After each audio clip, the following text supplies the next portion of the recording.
s'est donné. Mon Dieu s'est donné. Je ne peux imaginer combien ça coûterait. À la croix, il a pris ma place.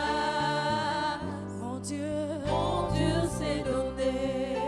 il a pris ma place. Il a pris ma place. Il a pris ma place. Oh, Jésus a pris ma place. Il a pris ma place. Oh oui. Il a pris. Père, merci. Parce que ici, c'est toi qui règnes. Dans les cieux, c'est toi qui règnes. Sur la terre, sous la terre, c'est toi qui règnes. Nous voulons te bénir et nous voulons te rendre grâce pour ta présence au milieu de nous en ce jour. Que l'honneur et la gloire te soient rendus à toi seul, au nom puissant de Jésus de Nazareth. Maintenant que nous voulons t'écouter, Père, enseigne ta parole à ton peuple, au nom de Jésus. Amen. Amen. Ok, bien aimés, nous allons aujourd'hui nous entretenir sur le thème que vous voyez au tableau. Vous êtes bénis de toute bénédiction spirituelle dans le lieu céleste en Christ. Vous êtes bénis de toute bénédiction spirituelle dans le lieu céleste en Christ. Dans le monde chrétien, lorsqu'on parle de la bénédiction, très souvent on pense au matériel. Dieu m'a béni parce que tu as eu une voiture. Dieu m'a béni parce que tu as construit ta maison. Dieu m'a béni parce que tu as voyagé. Dieu m'a béni parce que tu as eu le mariage. Dieu m'a béni parce que j'ai eu le concours. Dieu m'a béni, Dieu m'a béni. Alors, est-ce que la bénédiction, c'est l'argent? Est-ce que la bénédiction, c'est le matériel? Qu'est-ce que quelqu'un dans la salle peut répondre à cette question? A dit vrai. Quand Dieu dit que vous êtes bénis de toute bénédiction spirituelle, Dieu fait allusion à quoi? À l'argent ou bien à une position? Pas seulement. Mais pas seulement là. L'autre côté là, c'est quoi? C'est aussi l'argent, c'est ça? D'accord. Nous allons par la grâce de Dieu dérouler le message. Chacun va prendre ce qu'il va prendre. Si c'est la bénédiction matérielle, tu vas prendre. Si c'est la bénédiction spirituelle, tu vas la prendre. Mais je sais une chose, Jésus a dit que ces choses,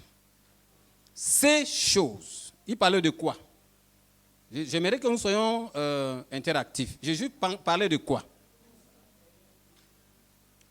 Dans les évangiles, Jésus a fait allusion à ces choses. Il pensait à quoi?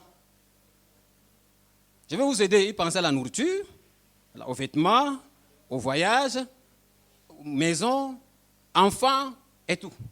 Tout ce que vous voulez, mettez le reste. Il dit ces choses. Il ne les a pas appelées bénédictions. Mettez les choses à leur place, vous aurez moins de soucis avec Dieu. Amen. Si vous mettez les matériels à la place des bénédictions, et que vous prenez la bénédiction, vous mettez à la place des matériels, bien aimés, nous aurons de sérieux problèmes. En ce moment, on peut avoir des griefs avec Dieu, comme pour dire que Dieu ne nous bénit pas, alors qu'il a dit que nous sommes bénis de toute bénédiction spirituelle dans le lieu céleste en Christ. Là où tu es assis, où tu es assise, tu es une femme bénie, tu es un homme béni. Ça ne se voit pas dans le corps, bien-aimé. Ne cherchez pas ces bénédictions dans les émotions. Ce n'est pas là-bas. Amen. Même comme il y a un lien étroit entre la bénédiction spirituelle et la bénédiction matérielle, mais la chose commence au plan spirituel. Un homme charnel n'a qu'à se débrouiller avec sa carnalité si ça existe. Amen. Le thème c'est intitulé, quelqu'un peut m'aider à encore répéter?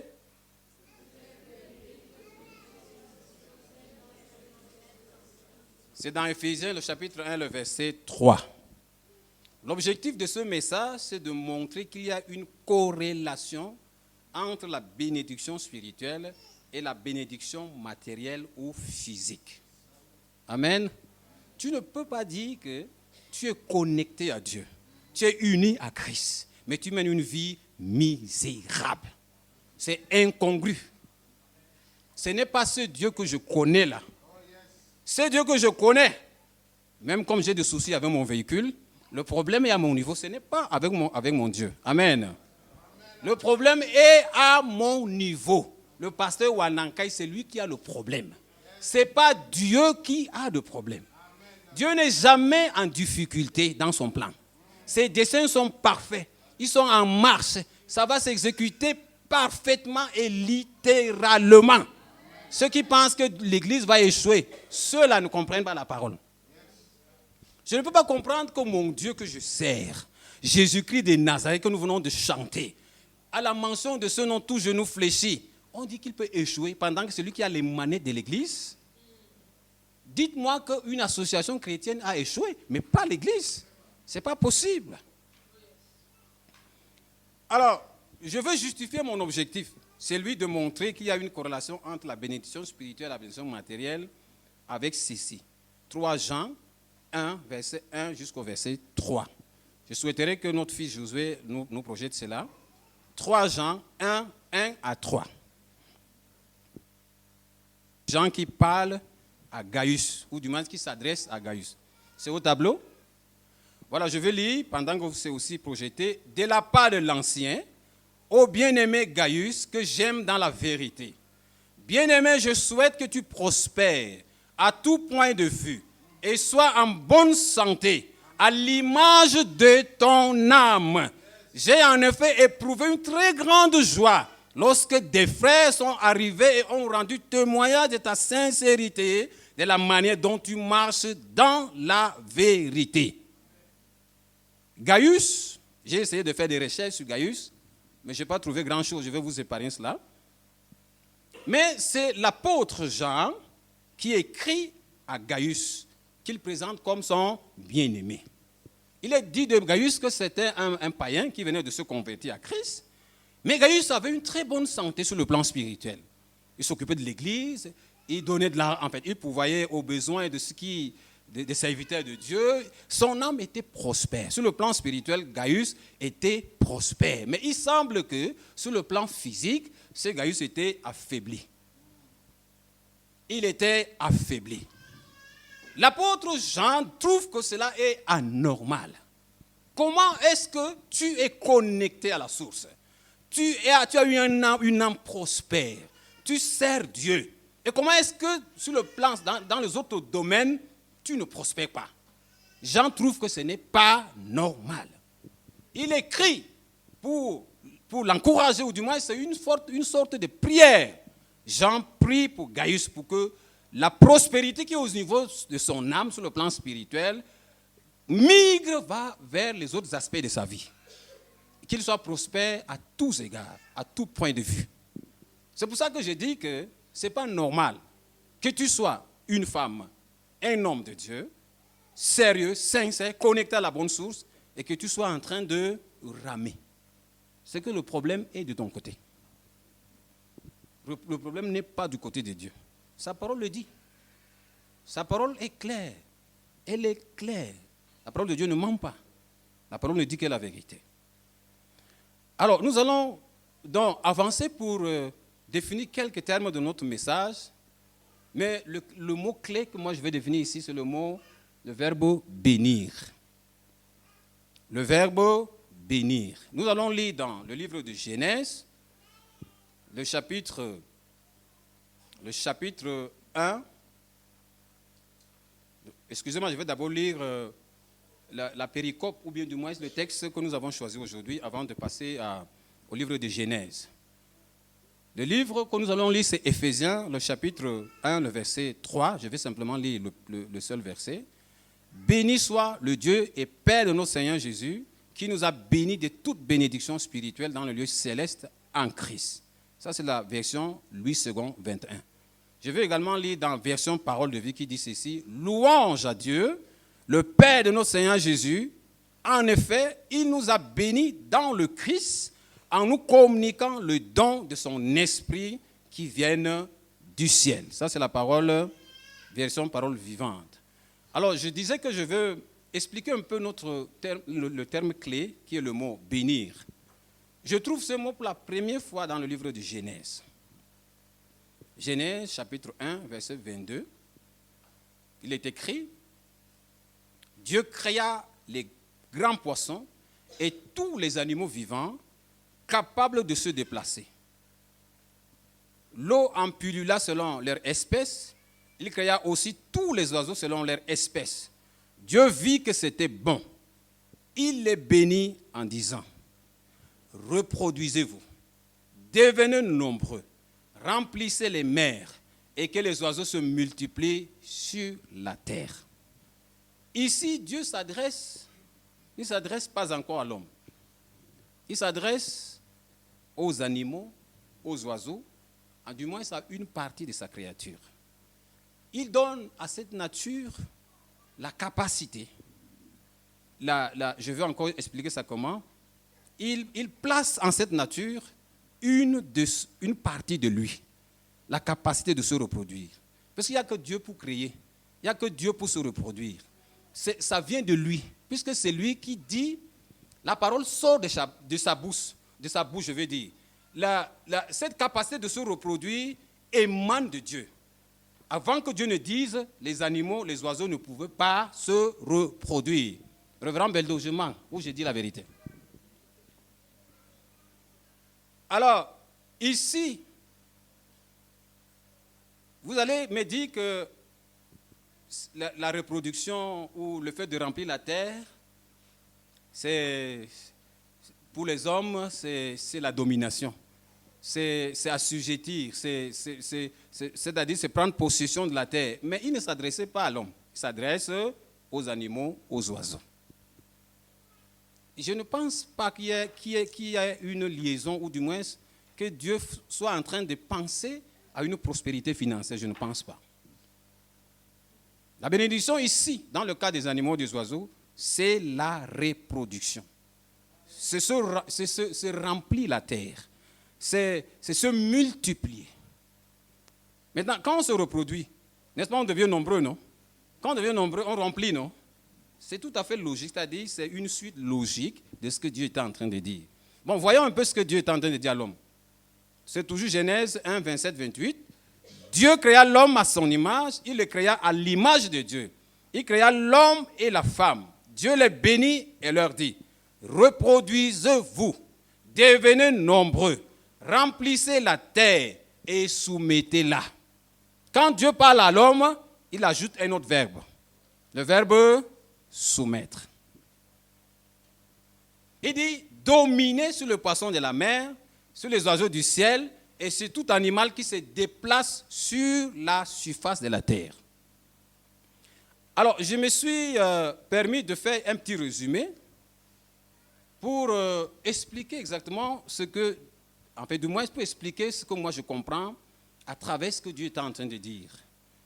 La bénédiction consistait à se reproduire, à devenir nombreux, à remplir la terre et enfin la soumettre. Alors, je retiens deux informations principales. La notion d'extension. On est ensemble? La notion d'extension. Cette notion, ou bien cette capacité, ou bien cette fonction a été donnée et aux animaux et également à l'homme. Mais maintenant, il y a une deuxième information capitale qui nous intéresse, nous les humains, la notion d'intendance. La notion d'intendance. La notion de gestion.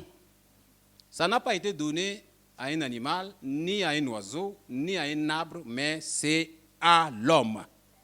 Alors, la bénédiction, donc, dans ce contexte-là, elle peut être définie comme la capacité, la fonction que Dieu accorde à l'homme pour s'étendre et gérer les affaires terrestres.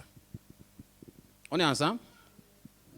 C'est la capacité que Dieu te donne pour t'étendre sur le plan biologique, sur le plan spirituel, si tu veux, avec pour perspective de gérer les affaires terrestres.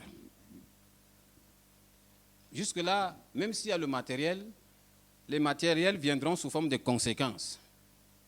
Sinon, en premier, ce que Dieu attend de toi, c'est que tu te déploies, c'est que tu t'étends, c'est que tu gères. On est ensemble? On est ensemble, bien-aimés.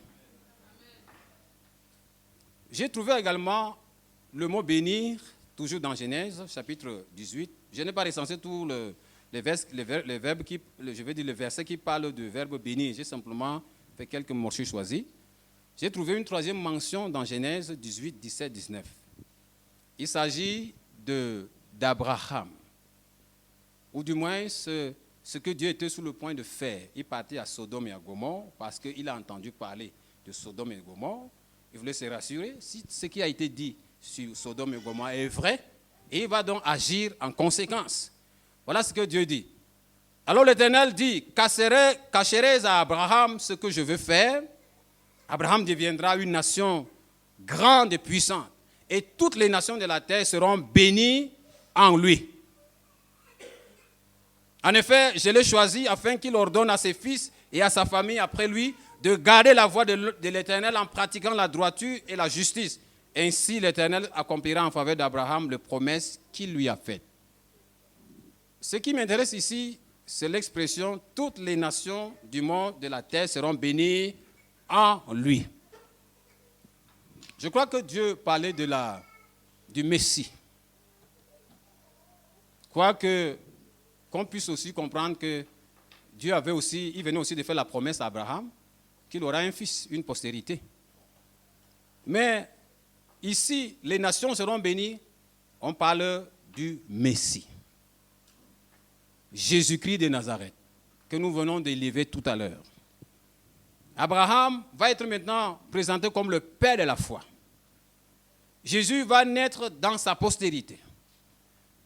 Et toutes les nations seront bénies en lui. En d'autres termes, Dieu est en train de dire que toutes les fois que tu vas recevoir Christ, tu es béni. On est ensemble? Toutes les fois que tu vas recevoir Christ dans ta vie, toutes les fois que tu vas croire en lui, tu es béni.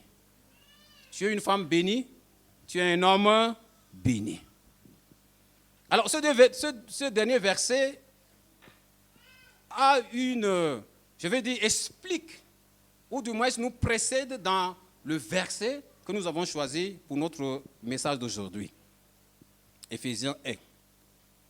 Il parle de la même chose. Parce que lorsque Paul dit, vous avez été bénis, ou bien vous êtes bénis de toute bénédiction spirituelle dans le lieu céleste, en réalité, il parle de notre union à Christ. On est ensemble? Notre union à Christ. Alors, notre union à Christ nous donne tellement d'avantages, nous donne tellement de privilèges, nous place en position d'autorité. Notre union à Christ fait de nous des hommes, des femmes spirituelles. Tu n'es pas, bien-aimé, un homme que je vois assis devant moi. Ce n'est pas toi. Tu vas me dire que mais si ce n'est pas moi, ce que je suis en réalité, c'est où? Ce n'est pas toi. Ce n'est pas toi. Toi qui es assis comme ça, là, tu es corrompu. Est-ce que ce n'est pas vrai? Ce n'est pas une insulte. Tu es corrompu, je suis corrompu. La preuve, c'est que parfois, quand tu sors même d'ici, là, ton cœur va dire que ce pasteur, même, qu'est-ce qu'il était en train de dire? Quand tu vas regarder, tu vas dire que mais pourquoi il est mal habillé comme ça? Pourquoi est-ce qu'il marche comme ça? Pourquoi tu convoites, tu insultes, tu méprises? C'est ça la corruption.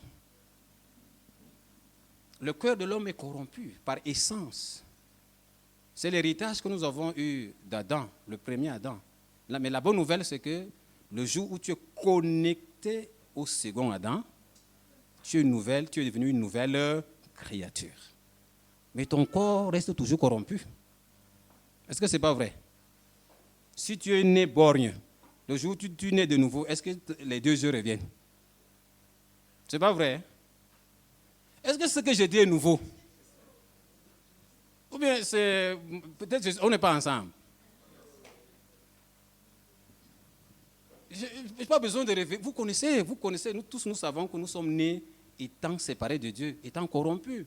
Et jusque-là, Et jusque-là, la corruption, l'œuvre de la croix l'a restreinte, c'est-à-dire l'a enveloppé, l'a ramené, c'est-à-dire a atténué sa capacité de nuisance. La preuve, c'est qu'on continue toujours d'insulter, on continue de voler, on continue de forniquer, on continue de tricher, même étant chrétien. Les chrétiens de Galate ont vécu ça. Paul leur a dit que, mais qui vous a ensorcelé? Qui vous a envoûté? Vous avez commencé par l'esprit, maintenant vous voulez finir. Même à Corinthe, on dit qu'il y a un type d'immoralité que même parmi les païens, on ne trouve pas ça. Mais c'était des chrétiens comme nous, non? Qu'est-ce qui s'est passé? C'est ça, ça veut dire que la corruption est encore là. La dépravation est encore là. Mais ce que nous sommes en réalité, c'est au niveau de l'esprit. Si vous cherchez votre identité dans vos émotions, si vous cherchez votre identité en Christ dans vos émotions, dans ce que vous ressentez, dans ce que vous voyez, dans ce que vous éprouvez comme sentiment bien-aimé, vous passez à côté de votre identité. À la limite, vous serez frustré. Vous allez même dire que non, Dieu, vraiment, les choses des chrétiens, je ne suis pas dedans. Alors, je voulais qu'on relise, bien-aimé, notre péricope, mais on va aller jusqu'au verset 8. Je vais lire à partir d'ici. Béni soit le Dieu et Père de notre Seigneur Jésus, qui nous a bénis de toute bénédiction spirituelle dans le lieu céleste en Christ. En lui, Dieu nous a choisis avant la création du monde pour que nous soyons saints et sans défaut devant lui. Dans son amour, il nous a prédestinés à être ses enfants adoptifs par Jésus-Christ. Ce qu'il a voulu dans sa bienveillance pour que nous célébrions la gloire de sa grâce dont il nous a comblés dans le bien-aimé. En lui, par son sang, nous sommes rachetés, pardonnés de nos fautes, conformément à la richesse de sa grâce. Dieu nous l'a accordé avec abondance en toute sagesse et intelligence. Alors, j'étais en train de dire que la bénédiction dont il s'agit ici, elle est spirituelle, elle est dans le lieu céleste. Dans d'autres traductions, on parle des dons célestes.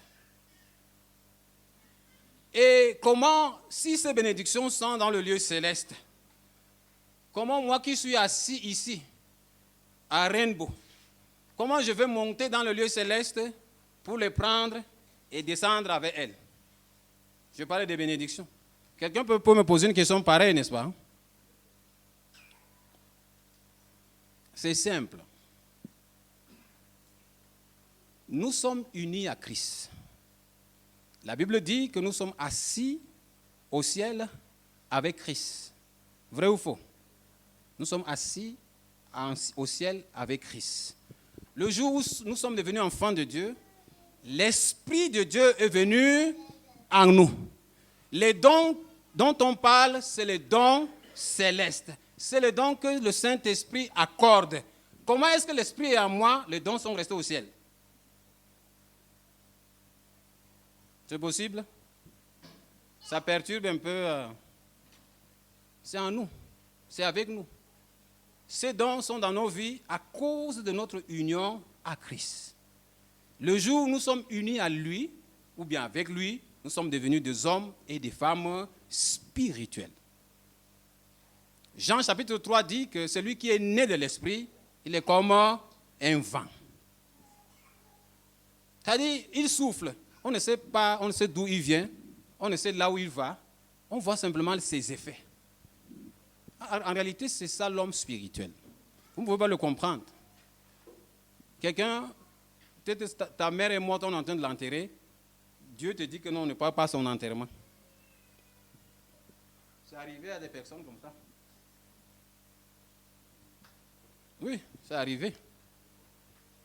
Mais c'est l'esprit, il te dit qu'il ne parle pas, parce qu'il sait ce qui t'attend là-bas. Mais les hommes vont dire que, mais comment est-ce que c'est ta mère qui est morte? Mais tu ne parles pas. Hein? Mais c'est une folie, non? On va dire que mais l'homme s'y est devenu fou. Depuis qu'il est entré dans les églises où on pleure, les églises de réveil, là, il est devenu fou. L'homme spirituel juge de tout, mais l'homme charnel ne peut pas juger. Parce qu'il n'est pas il n'est pas connecté à la source. Alors, bien-aimés, ce que je veux qu'on comprenne de manière simple, c'est que le jour où tu es devenu une femme spirituelle, le jour où tu es devenu un homme spirituel, tu as changé de camp. Tu fais partie du monde qui gouverne le naturel. Parce que le monde naturel dans lequel nous vivons est commandé par le monde invisible. Quand on veut manger quelqu'un dans la sorcellerie, est-ce qu'on le mange physiquement? Lui, il est en train de marcher, non? Il fait ses courses, il monte, il descend, il voyage et tout. Alors que dans la sorcellerie, on est en train de le cuire, de le manger. Le jour où on finit avec lui, dans le physique là, ou dans le réel, il meurt. Quand Satan veut te détruire, il rentre dans le plan spirituel. Il change les paramètres de ta vie. Oui. Parce que la Bible nous dit que nous avons été recréés. Ça signifie que dans le monde spirituel, il y a des transactions. Il a la possibilité de changer les paramètres de ta vie. Un matin comme ça, tu te réveilles, tu dis que non, tu as un sentiment pour un homme. C'est quoi? On a travaillé sur ta vie. On a travaillé dans ton homme spirituel, dans le spirituel, dans l'invisible. On a modifié les paramètres. Il y a les informaticiens dans la salle, non? Madame Wanankai, quand on dit qu'on a changé les paramètres d'un logiciel, ça signifie qu'il y a des modifications qu'on a apportées, non? Pas Thierry, c'est pas ça? Voilà. Sur le plan spirituel, on peut modifier les paramètres d'un homme ou d'une femme. Et quand on le modifie, vous vous comportez exactement comme le logiciel qu'on lui a dit que si on clique sur supprimer, tu supprimes le document. À partir du monde spirituel, on téléguide ta vie. Alors, le jour où tu as accepté Christ dans ta vie, en réalité, tu as migré. Le pasteur Beldo aime dire que tu as shifté, c'est ça, non? Alors, tu fais désormais du royaume qui commande le naturel. Alors, bien aimé, tu ne peux pas mener une vie ordinaire. Tu n'as plus le droit de le faire. Sinon, ce n'est plus possible. Tu es condamné à devenir un homme ou une femme surnaturelle. Alors, et si le monde est d'abord spirituel, concentre-toi donc sur le monde spirituel. Découvre-le. Cherche à savoir comment il se comporte. Comment est-ce qu'il est organisé? Comment les choses se planifient dans le monde spirituel? Vous allez me dire comment est-ce qu'on peut faire donc, pour découvrir ce monde spirituel? Mais Jésus nous a dit que si vous ne connaissez pas, si vous ne comprenez pas, demandez. C'est ça, non? Matthieu 7, 7. Demandez. Le contexte de Matthieu 7, 7 là. Quand vous lisez jusqu'avec le verset, si c'est Luc 11 jusqu'au verset 13, il parlait de dons spirituels. C'est le même verset, puisque c'est les évangiles synoptiques. Les mêmes faits, ils rapportent les mêmes faits. Là, Jésus nous dit, demandez. On va vous donner. Lorsque vous allez demander là, on va prendre, on va vous donner. Maintenant, si vous avez demandé et qu'on ne vous a pas donné, il dit, cherchez. Dans chercher là, ça peut, pas Thierry, vous êtes un scientifique, non? Dans chercher là, il y a quoi? On cherche, c'est-à-dire, soit je dois me former, soit je dois me connecter à quelqu'un de plus éclairé, qui connaît plus que moi. Je fais des recherches, je me forme, je fouille, je cherche par tous les moyens, je cherche. Je ne reste pas bras croisés pour dire que non, j'ai demandé à Dieu, bon, il sait tout, il va me donner. Non, demande, on va vous donner. Mais si tu n'as pas reçu pendant que tu demandes, cherche. Voilà, il faut shifter vers la recherche. Maintenant, si tu as shifté et que jusque-là, tu n'as pas trouvé, il faut frapper. Passe à une autre étape. Jésus nous autorise à demander. Il ne refuse pas, il dit que demandez, on va vous donner. Les dons là, on doit les demander. C'est l'esprit qu'on ne demande pas. On est ensemble? Est-ce qu'il y a quelqu'un ici qui dit qu'il faut qu'on demande le Saint-Esprit? Ça n'existe pas, ce n'est pas biblique. Le jour où vous naissez de nouveau, l'Esprit est là. Il est entré en vous, il vous conduit, mais ce n'est pas suffisant. Il faut que vous soyez baptisés du Saint-Esprit. Non, je ne dis pas que vous ne partez pas au ciel, maman.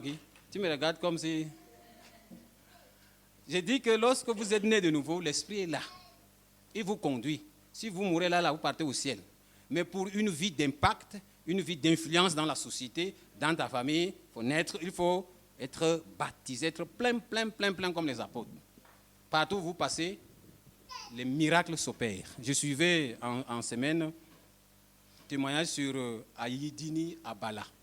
C'est un Congolais, Ayidini Abala. Oui, Adini, voilà, excusez-moi, Adini Abala.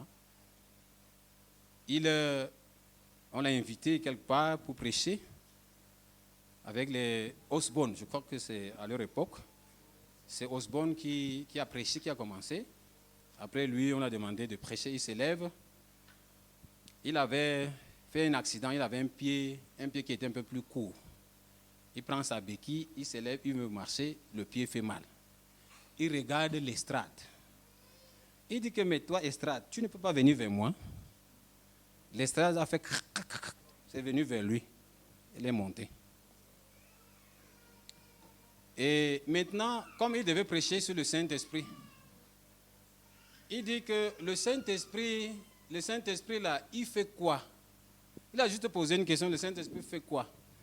On dit que le Saint-Esprit fait marcher les boiteux. 32 boiteux se sont levés. Il n'a même pas encore prié. Un corbillard passait avec un cadavre. Et le cadavre a commencé à cogner. Il fait chaud dans les... Vous ne voulez pas aussi vivre ça? C'est récent. À Balala, c'est récent. Ce n'est pas autant des apôtres. C'est récent. Ça signifie que ça continue encore. Ça continue encore. Alors, bien-aimés, je veux peut-être déjà finir avec un autre verset que nous allons lire dans Colossiens. Les bénéfices que nous avons lorsque nous sommes unis à Christ. On va parler des bénéfices que moi j'ai. Les bénéfices qui sont arrivés dans ma vie à cause de ma connexion à Christ. Ou les bénéfices qui sont arrivés dans ta vie à cause de ton union à Christ. Colossiens 2, 1, 3. C'est Paul qui parle. Version parole vivante. Je tiens en effet à ce que vous sachiez quel rude combat je soutiens pour vous. Pour les frères qui sont à Laodicée et d'une manière générale, pour tous ceux qui ne m'ont jamais vu et ne me connaissent pas personnellement.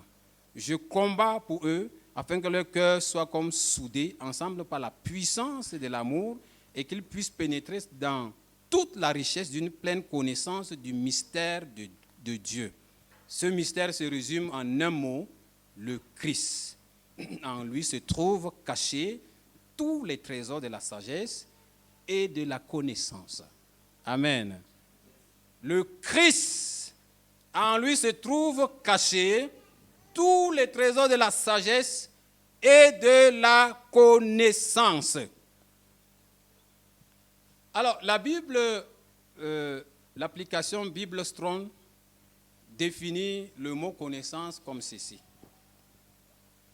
La connaissance variée, c'est-à-dire le mot sagesse plutôt, je veux dire.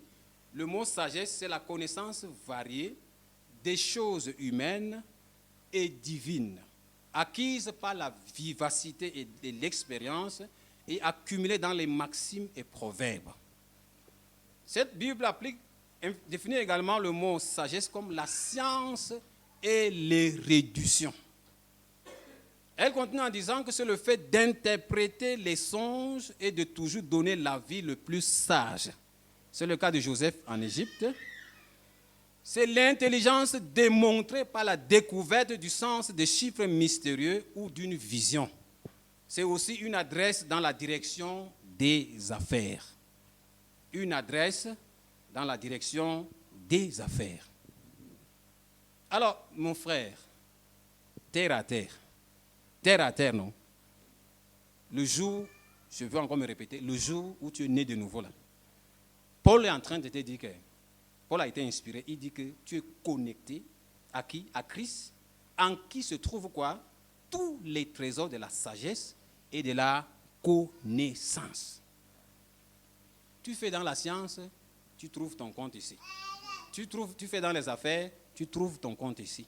Tu fais dans le voyage, tu trouves ton compte ici. Tu fais dans l'agriculture, tu trouves ton compte ici. Tu fais dans l'élevage, tu trouves ton compte ici. Tu es notaire, tu trouves ton compte ici. Tu es pasteur, tu trouves ton compte ici. Personne n'est épargné, personne n'est négligé, personne n'est oublié. Tout le monde est connecté au trésor de la sagesse et de la connaissance. Comment nous sommes si ordinaires, bien-aimés? Qu'est-ce qui se passe?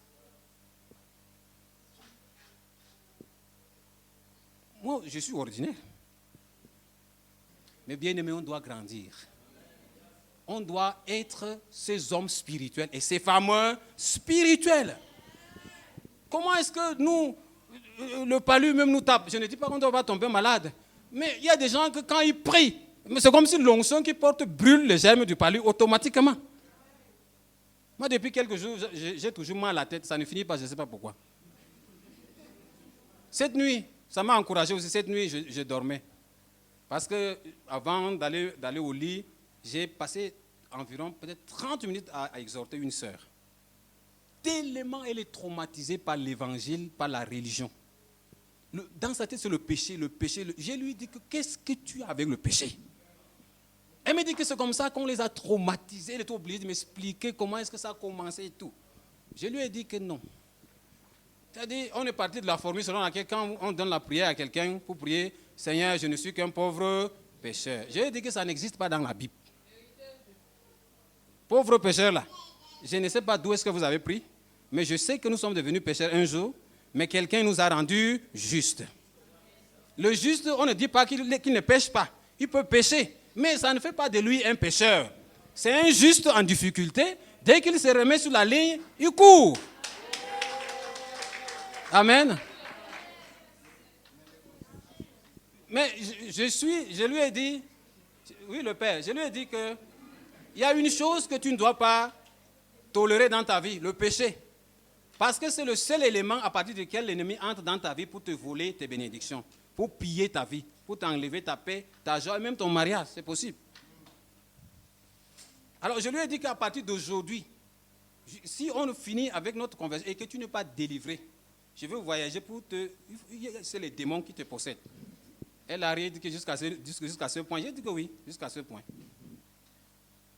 Alors, donc avant d'aller au lit, j'étais en train de... Et même ici, j'étais en train de travailler, préparer sur le message. Le message que j'ai écrit, ça a disparu du téléphone, de la machine. Je me suis encore assis, j'ai dit que Dieu, l'inspiration que tu m'as donnée là, c'est dans la tête, c'est l'esprit qui m'a donné, c'est pas dans la machine. Ça va revenir. Amen. Je travaille et je rentre, je ne vais pas me coucher. On était comme si on était dans une assemblée, comme c'est le cas ici. Il y avait beaucoup de frères et de sœurs. Je me suis détaché un peu du groupe, j'étais en train de marcher. Je vois un homme costaud, baraqué. Son bras là, un bras comme ça, quand il te prend avec, il peut te soulever. Il me tend la main comme ça, comme pour me dire, petit, viens. Comme je n'étais pas loin de lui, là, il voulait me saluer, il a attrapé ma main. Quand il a attrapé ma main, j'étais déjà au sol. Il a commencé à souffler dans mon oreille. Pendant qu'il soufflait, je voyais comme gonfler comme un ballon. J'étais en train sur le point d'éclater. Mais je sens dans mon esprit qu'il y a Jésus. Quand j'ai dit au nom de Jésus, je n'ai même pas dit, dans mon esprit, quand le nom de Jésus est descendu dans mon esprit, pap, je suis sorti de ses griffes.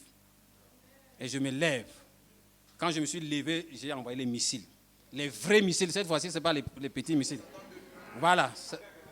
Donc, bien aimé, c'est notre homme intérieur, l'homme spirituel que nous sommes. C'est lui que nous devons développer.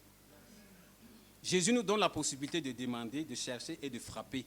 Allez faire les recherches. Le Seigneur vous montrera comment ça se passe. Ça ne marche pas avec tout le monde. C'est-à-dire, le demander, là, ce n'est pas pour tout le monde. Il y a des gens qui vont s'arrêter au niveau de demander. Il y a des gens qui vont aller jusqu'au niveau de chercher. D'autres iront jusqu'à frapper. C'est à vous donc de voir où est-ce que Dieu vous situe. Amen. Donc, bien-aimés, je nous encourage à être des hommes et des femmes spirituels. Je finis avec ce témoignage. Nous avons eu la grâce d'héberger une sœur. Pour moi, elle est ma fille.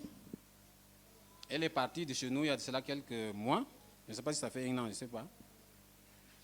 Elle dit qu'elle voyageait de Douala pour Yaoundé. Quand elle était dans le bus, un homme vient s'asseoir net à côté d'elle. Et il lui dit, dès qu'il est venu s'asseoir, c'est comme s'il avait, des choses derrière sa tête, comme on dit souvent au Cameroun. Il a commencé à dire que l'or et l'argent appartiennent au diable. Que ça n'appartient pas à Dieu. Et puis, notre fille lui dit ceci, que moi je suis fille de Dieu. Mon Dieu, c'est celui qui tient l'or et l'argent dans ses mains. Tu mens. Et puis, il a commencé à trembler. Il a commencé à trembler. Après, lui dit que je crois que notre conversation va s'arrêter à ce niveau. Il est parti. En tout du moins, si c'est tu. Elle est finie à Yaoundé. Pendant qu'elle rentre sur Douala, pendant qu'elle était sur le point de monter dans le véhicule, elle prie. Elle dit, Dieu, je te confie le véhicule. Pendant qu'elle monte dans le véhicule, ils font quelques distances. Le chauffeur perd la direction du véhicule. Sur environ peut-être 10 km, le chauffeur là, n'avait pas la direction du véhicule. Et puis, en ce moment, il s'arrête. Il a réussi quand même à stabiliser le véhicule. Il démonte la pièce qui a lâché. Et puis, il reprend la route. Pendant qu'il reprend la route, le véhicule commence toujours à déranger. Quelqu'un se lève dans le véhicule. Il dit que ici, c'est le cimetière. Dans le véhicule, hein, que ici, c'est le cimetière. Et elle se lève. Il dit que ici, point de cimetière. On va arriver à destination sain et sauf. Bien aimé, voilà une femme spirituelle. Elle a discerné. Quelqu'un d'autre va dire que non, quand je vais dire ça va faire quoi? Je vais dire dans mon cœur. Lui, il a dit dans son cœur. J'aime le pasteur Beldo pour ça. Confesser, déclarer. Vous ne dites pas que c'est dans le cœur. Elle a confessé et l'atmosphère s'est stabilisée. Ils sont arrivés à bon port. Amen. Que le Seigneur vous bénisse. Amen. Et qu'il vous fortifie. Amen. Soyez des hommes et des femmes spirituels. Amen.